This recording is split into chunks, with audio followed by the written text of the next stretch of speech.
yang mendekat-dekat loh. Nah, sudah itu pakai baju yang rapi, seperti mau ke sekolah minggu. Nah, terus siapkan hatimu dan Alkitabmu. Ini di samping piknik ini ada kaleng persembahan. Teman-teman, kalau ibadah kan juga kasih persembahan toh. Jangan lupa ya, bawa persembahanmu, masukkan di dalam kaleng ini, terus disimpan deh. Nanti kalau gereja sudah buka, kalian bisa bawa kalengnya ke gereja. Itu kan untuk pekerjaan Tuhan. Oke deh, selamat ibadah.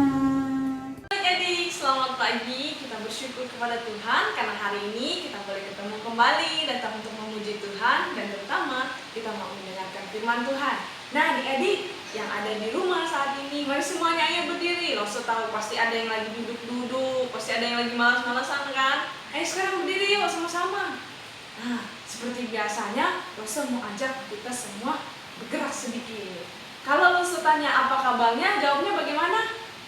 Luar biasa. Iya, ayo sama-sama. Apa kabar semuanya? Luar biasa. Joyce, Joyce, Joyce, Joyce, Joyce. Sukacita, sukacita, uy, uy. Sukacita, sukacita, uy, uy. Ya, kita bersyukur kepada Tuhan karena sukacita Tuhan selalu ada dalam kehidupan kita sebagai anak-anak Tuhan.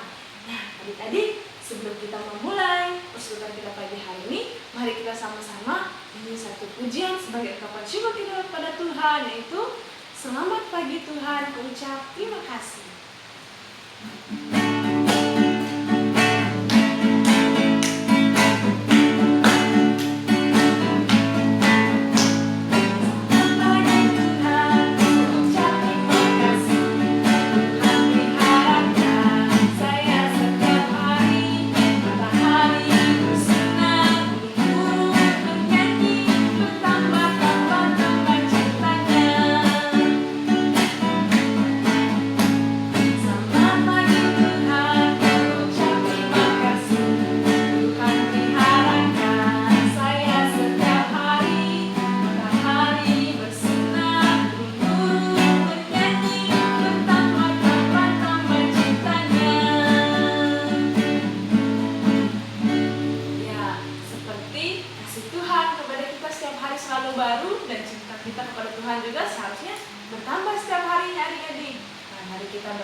Tuhan, terima kasih karena hari ini kami boleh bertemu kembali untuk datang memuji dan memuliakan nama Tuhan.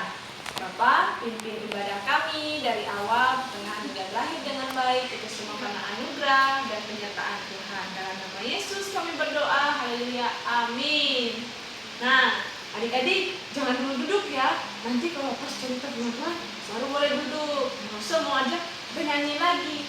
Yaitu di dalam dunia ini ada berapa jalan adik?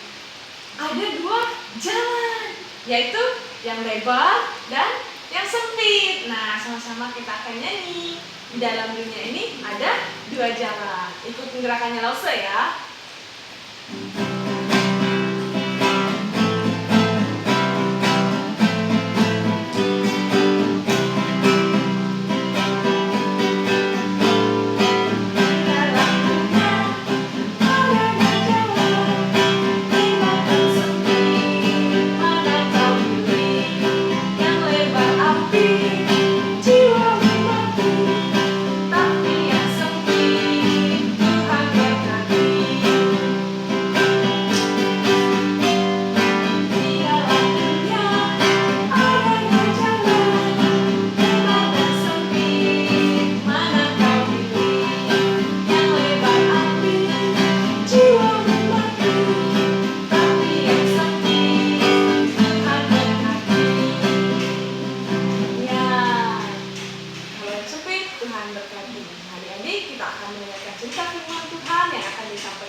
dan juga Rosa Rizky.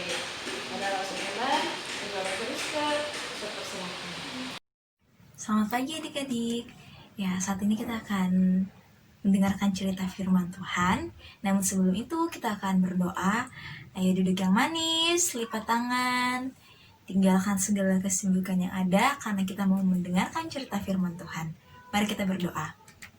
Bapa di sorga, kami mengucap syukur untuk kasih dan penyertaan-Mu yang senantiasa kami rasakan di sepanjang kehidupan kami. Bapa, pada pagi yang indah ini kami akan mendengarkan cerita firman Tuhan. Engkau memberkati agar kami boleh fokus untuk mendengarkan firman-Mu. Terima kasih, kami bersyukur dalam nama Tuhan Yesus Kristus. Amin. Ya, adik-adik, masih ingat cerita minggu lalu?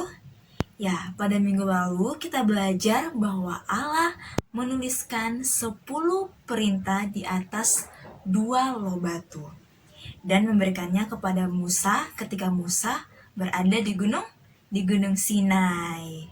Di tempat itu, Allah juga memerintahkan Musa untuk membangun kemah suci yang merupakan kemah bagi Tuhan. Pasti adik-adik bertanya-tanya, seperti apa sih kemah itu? Nah, kemah itu seperti tenda. Nah, kalau kita pergi ikut pramuka, itu biasa kan dibangun tenda. Dan kemah suci itu seperti itu, dia bentuknya seperti tenda. Allah memberikan sebuah pola yang menunjukkan bagaimana harus membangun kemah suci itu. Jadi Allah kasih tahu ke Musa nih adik-adik, kamu harus buat seperti ini, bentuknya seperti ini, bentuknya seperti ini. Jadi seperti itu. Jadi Tuhan Yesus, adik-adik masih ingat cerita pada minggu lalu? Ya, pada minggu lalu kita belajar bahwa Allah menuliskan 10 perintah di atas loh batu yang diberikannya kepada Musa ketika Musa berada di Gunung Sinai adik-adik. Di tempat itu juga Allah memerintahkan Musa untuk membangun kemah suci, yaitu kemah bagi Tuhan. Pasti kita bertanya-tanya, seperti apa sih kemah suci itu? Nah, kemah suci itu seperti tenda adik-adik. Kalau kita ikut kegiatan pramuka, pasti kita membangun tenda. Nah, kemah suci itu seperti itu bentuknya, seperti tenda. Allah memberikan pola untuk membangun kemah suci. Jadi, sebelum Allah menyuruh Musa untuk membangun kemah suci, Allah kasih tahu ke Musa, Musa, kamu harus buat seperti ini, bentuknya seperti ini, dan semua yang akan dilakukan Musa, Allah sudah kasih tahu bagaimana bentuknya. Jadi, bentuknya nanti sesuai dengan apa yang Allah perintahkan kepada Musa, adik-adik. Mengapa sih Allah mau tinggal di dalam kemah suci? Apakah dia agar dia tidak kena panas atau agar dia tidak kena hujan? Tidak adik-adik. Allah mau terus bersama-sama dengan bangsa Israel. Tujuan Allah untuk membangun kemah suci yaitu agar Allah bersama-sama dan terus menyertai bangsa Israel. Saat Musa mengatakan kepada bangsa Israel bahwa mereka akan mendirikan sebuah kemah suci, dia memulainya dengan mengumumkan 2 perintah kepada bangsa Israel yang diperintahkan oleh Allah. Yang pertama, mereka akan bekerja untuk kemah suci selama 6 hari dalam seminggu. Tetapi pada hari yang ke-7, selama 6 hari dalam seminggu tersebut, mereka harus beristirahat. Karena itu adalah hari Sabat adik-adik, hari kudus bagi Tuhan. Dengarkanlah.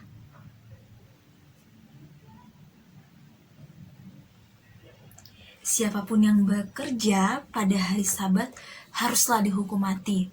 Nah adik-adik, Allah begitu serius ketika dia memerintahkan untuk tidak bekerja pada hari Sabat adik-adik. Dan perintah yang kedua, Allah memerintahkan kepada seluruh umatnya untuk membawa persembahan dari barang kepunyaan mereka untuk digunakan dalam pembuatan kemah suci adik-adik. Nah, ketika bangsa Israel mendengar perintah itu, mereka sangat senang, mereka sangat gembira, dan mereka sangat antusias untuk membangun kemah suci adik-adik. Mereka ingin sekali membangun kemah suci yang sangat indah, karena itu mengingatkan mereka akan kemuliaan Allah adik-adik. Jadi bangsa Israel ketika diperintahkan untuk membangun kemah suci, mereka ada yang membawa emas, ada yang membawa perak, dan membawa semua barang-barang kepunyaan mereka. Nah, adik-adik, Musa secara hati-hati memberitahukan kepada bangsa Israel setiap detail rencana Allah. Jadi Musa ini kasih tahu dengan hati-hati apa yang harus dibuat, karena ini adalah perintah Allah adik-adik. Tidak lama kemudian, perkemahan dipenuhi oleh suara palu, gergaji. Ibu-ibu pada saat itu mulai ada yang menjahit, karena mereka mau membangun kemah suci adik-adik. Ketika melihat semua benda yang telah dibuat, Musa sangat senang karena dia melihat antusias dari bangsa Israel, dan dia juga melihat tidak ada kesalahan yang dilakukan bangsa Israel dalam pembuatan atau pembangunan kemah suci ini, karena mereka sangat berhati-hati dan mereka memperhatikan apa yang dikatakan Musa mengenai pembangunan kemah suci ini adik-adik. Dan ya, adik-adik, tiba saatnya untuk mendirikan kemah suci dan memasukkan perabotannya. Jadi setelah bangsa Israel menyiapkan perabotannya, tiba saatnya untuk mereka mendirikan kemah suci. Di dalam kemah suci ada 2 tempat. Tempat yang lebih besar adalah tempat kudus, dan yang lebih kecil adalah tempat yang maha kudus.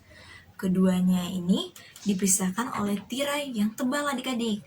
Hanya ada satu benda yang diletakkan dalam tempat maha kudus, yaitu tabut perjanjian. Nah, kita bisa lihat gambarnya di sini. Tabut itu adalah sebuah peti yang terbuat dari kayu yang dilapisi oleh emas, diangkut dengan menggunakan kayu pengusung yang ukurannya sesuai dengan gelang-gelang yang terdapat pada keempat penjurunya. Nah, bentuknya seperti ini adik-adik. Di dalam tabut perjanjian, Musa meletakkan kedua loh batu yang bertuliskan 10 perintah, seperti yang diperintahkan Allah kepadanya. Jadi di dalam tabut perjanjian itu ada 2 loh batu yang diberikan Allah kepada Musa ketika Musa berada di mana adik-adik? Di Gunung Sinai. Ya, ada 3 perabot di dalam tempat kudus. Yang pertama yaitu meja roti sajian. Setelah itu mezbah pembakaran ukupan dan kandil emas. Di bagian luar kemah ada pelataran yang dikelilingi oleh layar yang terbuat dari tirai lenun halus. Pada pelataran ini terdapat mezbah korban bakaran adik-adik dan bejana pembasuhan yang merupakan tempat bagi imam membasuh tangan dan kaki mereka sebelum mereka masuk ke kemah. Jadi tidak sembarangan adik-adik untuk masuk ke dalam kemah suci. Mereka, para imam ini harus membasuh kaki mereka dan tangan mereka sebelum mereka masuk ke dalam kemah suci, karena kemah suci itu sangat kudus adik-adik. Ketika kemah suci telah didirikan, Musa mengurapi semua perabot dan piring dengan minyak yang berbau harum untuk menunjukkan bahwa benda-benda itu kudus, menjadi milik Allah adik-adik. Dan di sini Allah telah memilih Harun untuk menjadi imam tertinggi di Israel. Musa memberikan atau memakaikan baju jubah yang indah kepada Harun yang telah dibuat, dan ia mengenakan pakaian putih imam. Semua laki-laki dari kaum keluarga Lewi akan menjadi pelayan di dalam kemah suci Allah. Jadi semua kaum keluarga Lewi ini menjadi pelayan di dalam kemah suci Allah. Tetapi Harun dan anak-anaknya menjadi pelayan khusus bagi Allah. Nah, adik-adik, akhirnya semuanya telah siap. Allah sangat senang karena umatnya telah membangun kemah suci persis seperti yang Allah perintahkan kepadanya. Awan kemuliaan memenuhi kemah suci dan cahayanya yang terang berdiam pada tabut perjanjian. Allah bertemu dengan umatnya, yaitu bangsa Israel, dan tinggal di antara mereka seperti yang dijanjikan Allah sebelumnya, adik-adik.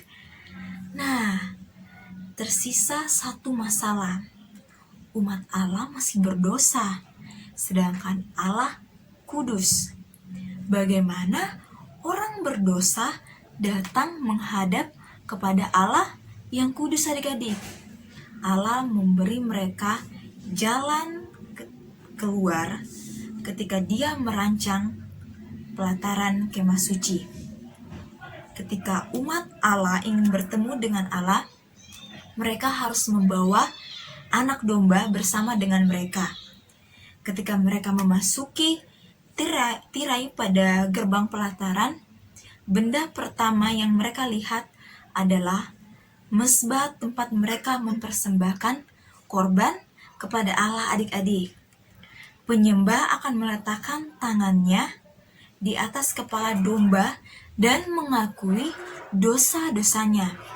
Ini seperti mengatakan, domba kecil, kau harus menggantikan aku dan menerima hukuman yang sebenarnya layak aku terima, karena aku telah melanggar hukum Allah.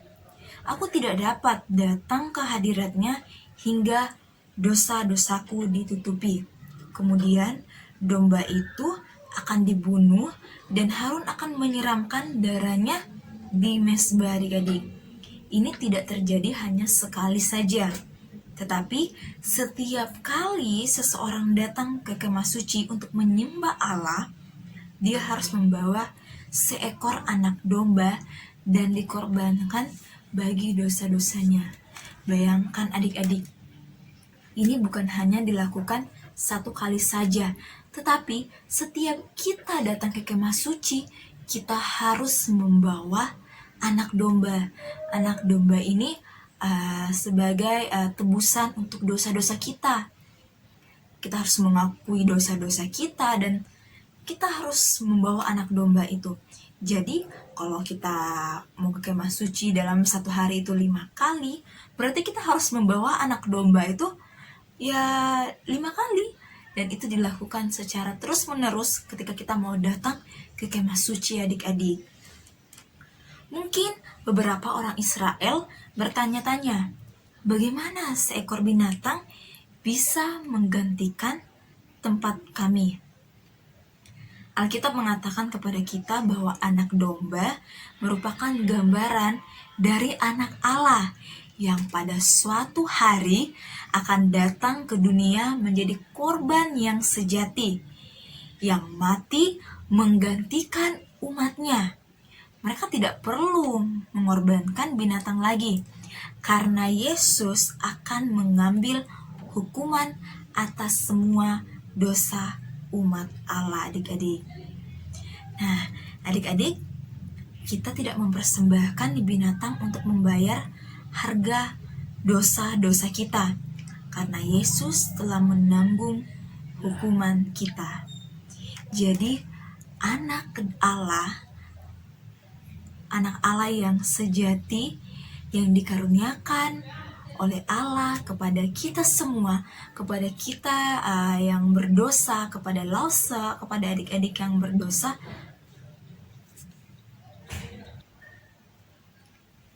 kita tidak perlu membawa anak domba seperti yang dilakukan bangsa Israel pada zaman dulu adik-adik. Karena oleh Yesus Kristus, anak Allah, telah mengambil hukuman atas semua dosa umat Allah, yaitu baik Lose maupun adik-adik. Kita tidak mempersembahkan binatang untuk membayar harga dosa-dosa kita.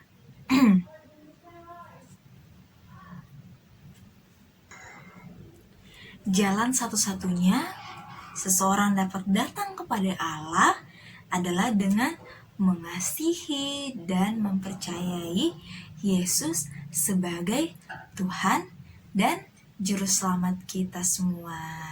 Nah adik-adik, dengarkanlah yang Yesus katakan.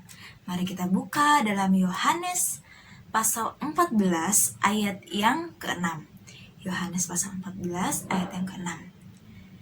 Kata Yesus kepadanya, "Akulah jalan dan kebenaran dan hidup. Tidak ada seorang pun yang datang kepada Bapa kalau tidak melalui aku."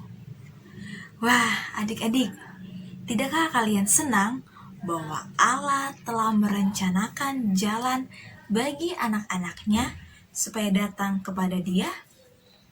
Nah, adik-adik, sekarang kita harus bersyukur karena oleh kasih karunia Allah, oleh anugerah Allah, Ia telah mengirimkan anaknya yang tunggal, anak satu-satunya adik-adik, untuk menebus dosa-dosa kita. Oleh sebab itu, kita senantiasa mengucap syukur, mempercayai bahwa Yesus Kristus adalah Juru Selamat kita yang hidup. Bagaimana cara kita mengucap syukur? Ya, dengan berdoa, membaca firman Tuhan, dan dengar-dengaran kepada orang tua, dan juga rajin-rajin ikut sekolah minggu adik-adik. Ya, kita bersyukur dan mari kita berdoa. Bapa di sorga, kami mengucap syukur untuk firman-Mu yang telah kami dengarkan pada pagi hari ini. Kami bersyukur karena saat ini oleh anugerah Allah, oleh kasih karunia Allah, telah mengirimkan anaknya yang tunggal, anak satu-satunya, yaitu Yesus Kristus, untuk menebus dosa-dosa kami, menebus dosa-dosa Lose dan adik-adik. Dan kami sangat bersyukur karena kami tidak lagi seperti bangsa Israel yang dulu yang harus membawa anak domba untuk bertemu Allah, karena Yesus Kristus telah menebus dosa-dosa kami. Bapa di sorga, dan kami mau percaya bahwa Tuhan Yesus adalah Juru Selamat kami yang hidup. Terima kasih untuk firman-Mu, di dalam nama Tuhan Yesus Kristus. Amin.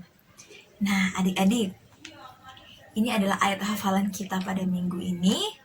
Dan semangat dan tetap rajin ikut sekolah minggu. Sampai bertemu pada minggu depan. Dadah.